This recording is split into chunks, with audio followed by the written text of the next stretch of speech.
Coach Colin Klein woke up smiling this morning because over the weekend, the Aggies landed four-star tight end Kiotti Armstrong.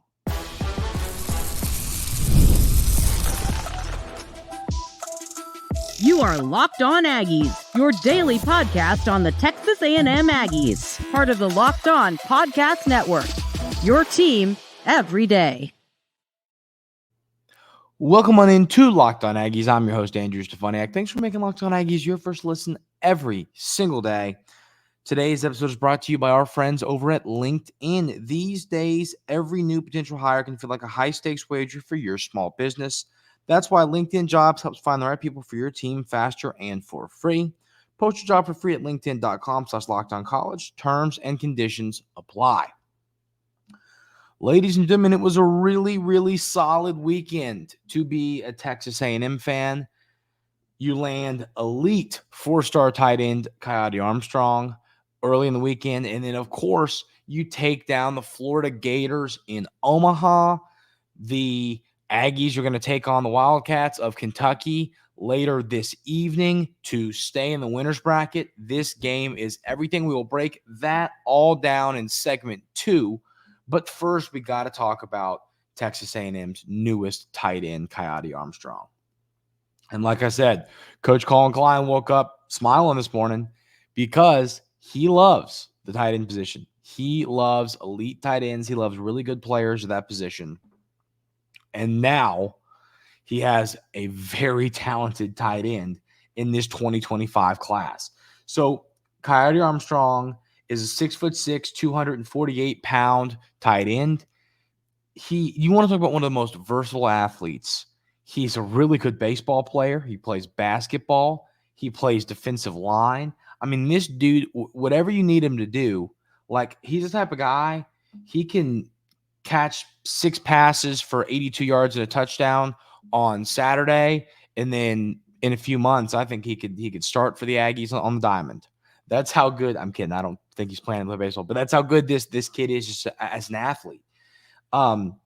He's ranked 110th in the 24/7 Sports composite rankings, but in 24/7 Sports rankings, he's ranked as the 76th overall player. And as y'all know, 24/7 Sports is my favorite ranking website. So when they have a player ranked higher than the other sites, and that's the case here. So, to me, this is a top almost 75 kid, top 100 kid. When it's all said and done, he's a top 100 recruit. The landing of Armstrong has the class 8th overall and now 14 total commits. So once again, Coach Elko continues to just dominate on the recruiting trail so far, which is exactly what we needed to see him do. It's exciting because, as I always say, we knew that he was going to have the X's and O's. The question was going to be, can he keep recruiting at this elite level Texas A&M has been? And as of right now, he sure is doing that. And we're not even into the super deep part of summer where you get all the commits yet.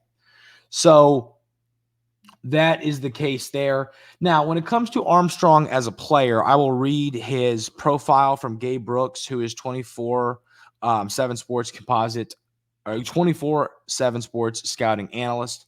So Gabe Brooks had this to say. He said, true jumbo athlete who could become a nightmare in the passing game, a dominant defensive lineman, or perhaps a franchise outside protector, a titan of a tight end prospect given verified size in the 6'6", 250 neighborhood as a high school junior, excellent length and virtually limitless frame space, good functional athlete with strong multi-sport background that includes basketball and baseball, productive hooper who protects the rim, hits the glass, and can also decisively put the ball on the floor and catch and shoot effectively. Hey, you never know when that could come in handy.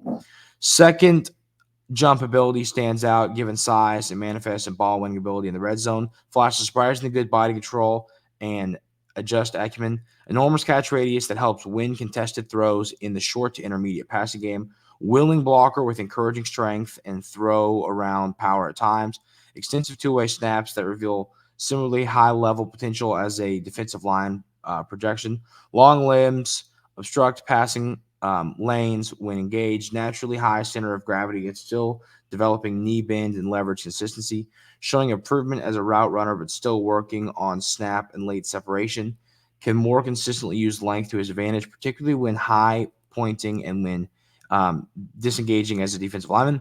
Possesses so much physical upside that a long-term offensive tackle role could reasonably become his highest ceiling fit. I don't know if I'm quite there, especially considering length and athleticism. Nevertheless, projects as a potential high major impact player once acclimated to college ball and allowed some seasoning and development. Possesses elite physical tools and an athletic profile that suggests early round NFL draft potential. So, I do love that. For me, the key takeaway there is this dude is an elite just all-around athlete. I mean, he's a great basketball player. He's a really good baseball player. He can play anywhere. He's talking about, can he potentially fit in as a tackle? I don't know if I'm quite there yet. I mean, he's athletic enough, but you know what I mean? It'd be one of those things. I think he's a guy who's going to play tight end. I really do. And I don't think Brooks gave him enough credit for his blocking. I mean, that was my takeaway from the film on Armstrong was he is not afraid to shove people around. And, at the tight end position, you have to be willing to push people around. And I mean, he's in the right place at the right time. He's not only just moving people out of the way. I mean, he is pancaking people. He is putting people on the floor. So, I mean, when I watch this film on Armstrong, he's a great catcher of the football. You see that happen a lot. Well, tight ends, they're great blockers, but they can catch the football, but we want them more as a pass catcher. I mean, more as a blocker or more as a pass catcher. This is a type of player who I think truly is versatile enough to be an elite pass catcher at the tight end position, but also help in the blocking game, open up lanes for the running backs, whatever he needs to do. He is lined up all over in the backfield some. He's lined up outside some. Armstrong is just a player who has done it all. He's played all over. He knows what he's doing, and this is a kid who I think is going to, with that frame, 6'6", dang near 250 pounds, isn't going to have any trouble getting on the field early. I don't know about freshmen, but early. And I mean, he's the type of player I wouldn't be shocked to see him out there as a freshman. And, you got to understand the path to playing time for Armstrong, it's going to be there. And I think it all depends on what y'all believe in Eric Carner, who was last year's tight end. So all the transfers, Calhoun, Watson, and Miller are, older players. So they're not going to be here much longer. Then you got Donovan Green and Theo, who are heading into their third year. And then you've got Platt, who's heading into his second year. And then obviously Carner heading into his freshman year. So if Donovan Green, I believe there's a world where he has a great season and he's on to the NFL after this year. And then, Jaden Platt, who y'all know, I think is a great player. I think he's going to have his time eventually. But what I'm saying is it depends what y'all believe in Eric Carner, who's, kind of one of those fringe 4 stars, barely a 4-star player. Not barely, but, not a top 300 guy.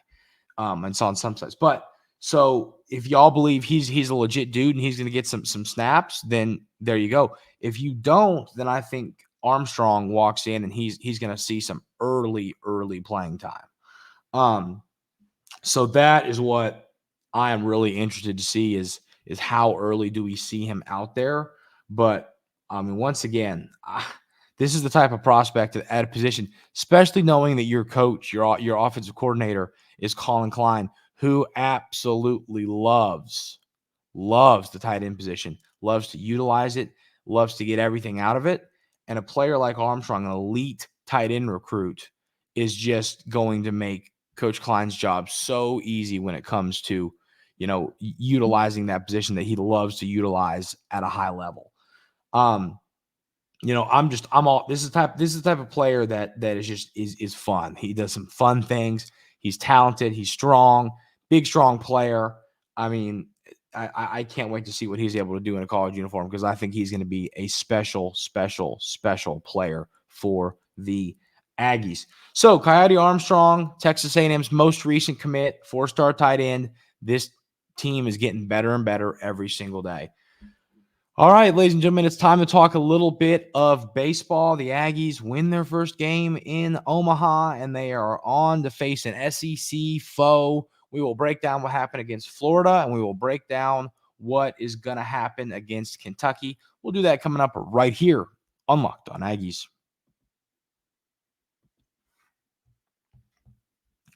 But first, I want to tell you about our friends over at LinkedIn. When you're hiring for your small business, you want to find quality professionals that are right for the role. That's why you have to check out LinkedIn Jobs. LinkedIn Jobs has the tools to help find the right professionals for your team faster and for free. LinkedIn isn't just a job board. LinkedIn helps you hire professionals you can't find anywhere else, even those who aren't actively searching for a new job but might be open to the perfect role. In a given month, over 70% of LinkedIn users don't visit other leading job sites. So if you're not looking on LinkedIn, you're looking in the wrong place.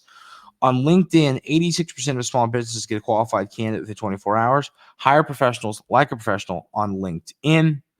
Post your job for free at linkedin.com/lockedoncollege. That's linkedin.com/lockedoncollege to post your job for free. Terms and conditions do apply.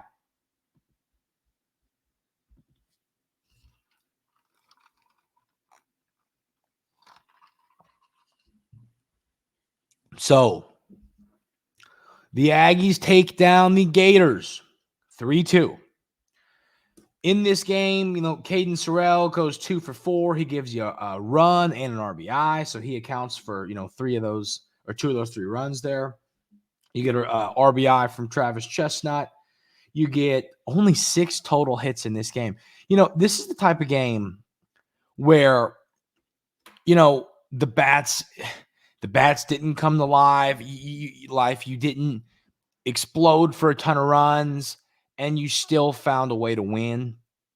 I know this game was a little bit boring because it was the only one of the first 4 that didn't have a walk-off. But no, don't worry. Jason Laviolette brought the excitement. We'll talk about that in a minute. But, I almost like winning this game.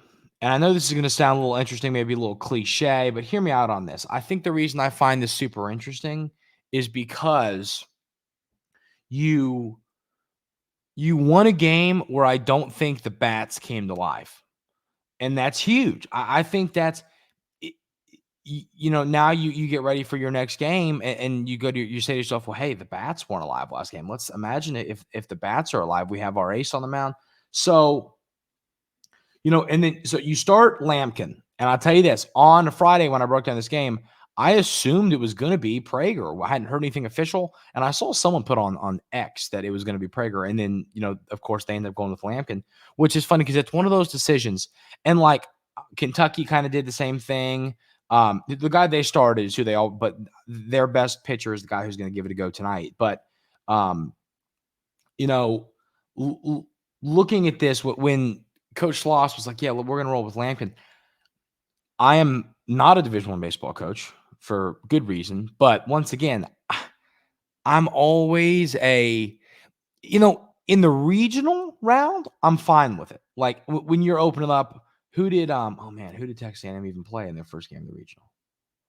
With Grambling. Yeah, when you're playing a Grambling to open it up, yeah, save Prager for game 2. That's fine. I'm cool with that. Like if you want to do that, that's fine.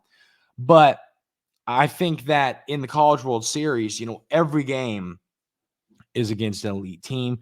Every game is against a team that's hot right now. So I was kind of like, well, I wasn't super stoked. Now it's an awesome decision because now you play in this game. And you got to remember, the College World Series is basically 2 regionals, and each winner of the regional play in that final 3-game series. So you win tonight, just as we said with the regional. You win tonight, you put yourself in a really, really good spot to make that final series, because you have to remember you are keeping you don't have to play a loser's bracket game, which saves your pitching, and that is the key. That is why the teams that go 2-0 in the regional win the regional more times than not. You've got to go 2-0 to start things out. And once again, the Aggies are 1 win away from doing that. So in this game, you got 3 innings apiece from Lampkin, Cortez, and Eschenbeck. So you get 16 strikeouts between those. I believe that was 6 from Lampkin, 6 from Cortez, and 4 from Eschenbeck. giving you that 16 total strikeout number, which is insane. Cortez, gets the 2 runs to him, but all of these guys were great. I mean, all around great. Florida's a team, once again, that we've discussed this. They have been hot. They are playing good baseball right now. Those are the teams you don't love, just like in March Madness. You don't like bumping into the team that's a buzzsaw. This Florida team was red hot. You found a way to get a huge win when I don't think offensively you played a great game. That's just the reality here. You didn't have you're an offensive explosion game, and you still found a way to win the baseball game. That is so huge. So you get the win. You stay in the winner's bracket. Now you're getting ready to face Kentucky. But the play of the game, there was a runner on first, top of the 9th, and Jace Laviolette brings a home run back. It was just routine, beautiful. He gets underneath the ball. He didn't jump early. He didn't try and do something crazy. He didn't try and make it look flashy. He didn't do anything. He jumped over the fence, stuck that glove over it, and caught the baseball. Gets the tip of the cap, tip of the glove from Eschenbach. I mean, just an all around great play from Laviolette. Think about it. That ball, he doesn't catch that. It's 4-3. The Aggies have 3 outs to win the game. To tie and win the game. So huge play. Huge play. I mean, if you win the whole thing, that's a play you got to go back and look at. So that's the win over Florida. Now the Aggies are set to face the Kentucky Wildcats, who you got to think is the I don't know if it's a Cinderella, but the feel-good story. They've never been here. Everybody loves their coach, it seems like. They're the feel-good story. Well, it's, good for Kentucky. I'm glad they made it. Good for them. We don't want them to feel good anymore. You got to go and you got to, just step on their throat and win this game. You also have to know who Kentucky is as a team. They love small ball. While pretty much everybody in their lineup can leave the yard, and that's how they were able to beat NC State on Saturday. They played the game before Texas A&M's game. They got a couple timely homers. They were down a run heading into the bottom of the 9th. They got a homer to tie it, and then a walk-off homer in the bottom of the 10th to win it. But they like the small ball. They bunt. They steal. They make the routine play in the field.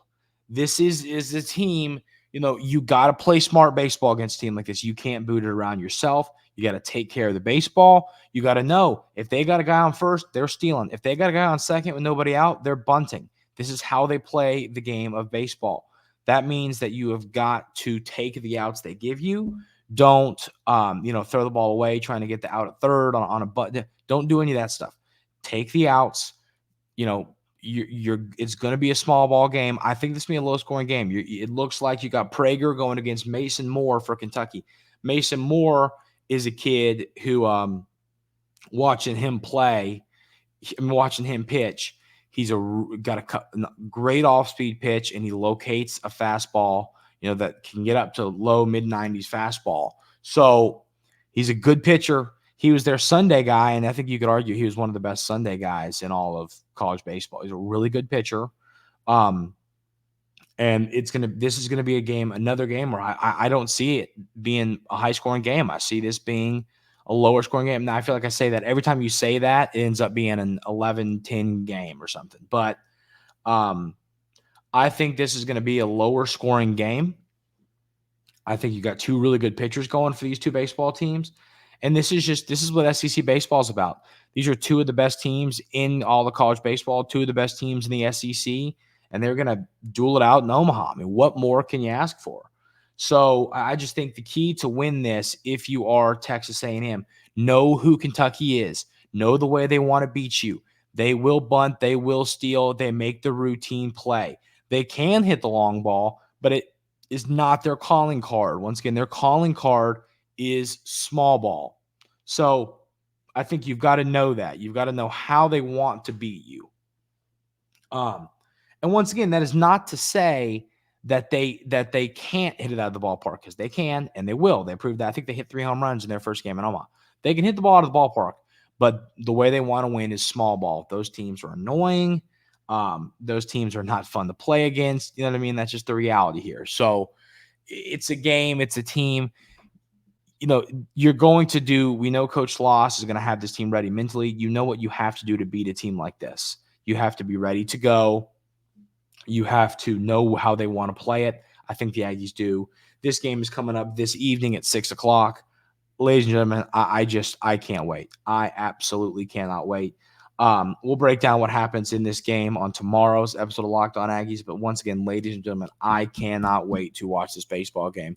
It is going to be a ton of fun. All right, we're going to talk a little bit about who should start at center for Texas A&M. And I'm going to tell you why I believe one name should start over another name. I think it makes sense for the whole offensive line. We'll talk about that coming up right here on Locked On Aggies. But first, I want to tell you about our friends over at FanDuel. Summertime means baseball, the NBA Finals, and more, and you can bet it all on FanDuel. Right now, new customers get $200 in bonus bets with any winning $5 bet. That's $200 you can use to bet on everything from Finals MVP to who's going to hit one out of the park. Only place you should be betting on any kind of sports is FanDuel. It's a ton of fun. It's what I use. I absolutely love it. The app is easy to use. It just makes sporting events more interesting. It makes sporting events more fun to watch. I highly, highly, highly recommend you go check out FanDuel. It just makes watching every sport, just that much more interesting. You got to go give them a look. Visit FanDuel.com/lockedon and add a big win to your summer bucket list. FanDuel, America's #1 sportsbook. Visit FanDuel.com to look at odds to include in this. It is a ton of fun. Promise you will not regret it. Check out FanDuel.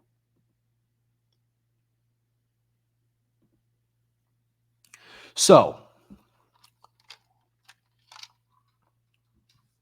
who should start at center? So I've got an interesting thought here.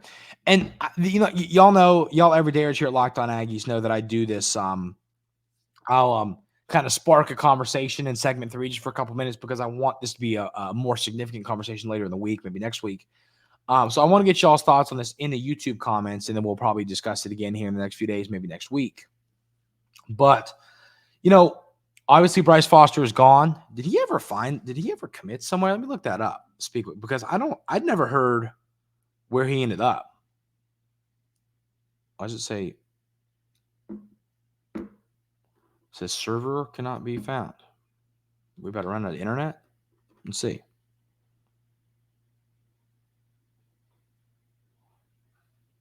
Oh, he transferred to Kansas. Did that just happen? There you go. That just happened. He transferred to Kansas. So there you go. Bryce Foster is heading to play for Kansas. And once again, this means you need a new center. You got to have a new center out there. And I think you did going to get the Kolli from Utah was huge. Now, I've seen some say, hey, I think that Mark Nabou should start at center. Hear me out on this. And if Mark Nabou starts at center, I'm not going to be upset about that. I think that's completely fine. I think that's completely fine. Once again. Now, I do think that if you start Kolli at center, it just all around makes this. I'm trying to think. I think that Mark Nabou I'd rather have both of them out there than one of them out there. And while Mark Nabou can play both guard positions and center, I think Kolli's more of just a center. So I think that if you start Kolli at center, who played a lot of center last year for Utah, started a lot of games, you can put Mark Nabou out at one of the guard spots. And then in doing so, you're putting yourself in a really good position to have a couple elite offensive linemen out there. So that is the reason that I would start Kolli at center so that you could have Mark Nabou play one of the guard spots. But, this is what I want to know. If y'all are a believer that Mark Nabou should start at center. Let me know why, and then let me know who you would want to start at the guard spots if that is what the coaching staff ended up deciding. So let me know those things in the YouTube comments, and we will have a more significant conversation about this topic later in the week. But that's going to do it for today's episode of Locked On Aggies. Once again, huge baseball game coming up tonight. Ladies and gentlemen, I'm super excited. It's going to be a super fun game. Can't wait to see how this plays out. So everybody, get ready for that. 6 o'clock, first pitch. Going to be a fun one. Can't wait to see. Hopefully the Aggies get a win and stay in that winner's bracket and set them up in a really good spot to hopefully get into that final series, best of a 3-game series to hopefully win a national championship. That's going to do it for today's episode of Locked On Aggies. Thank you all so much for being here every single day. I really, really do appreciate it. I hope everybody has an outstanding rest of the day today, and we will see you tomorrow.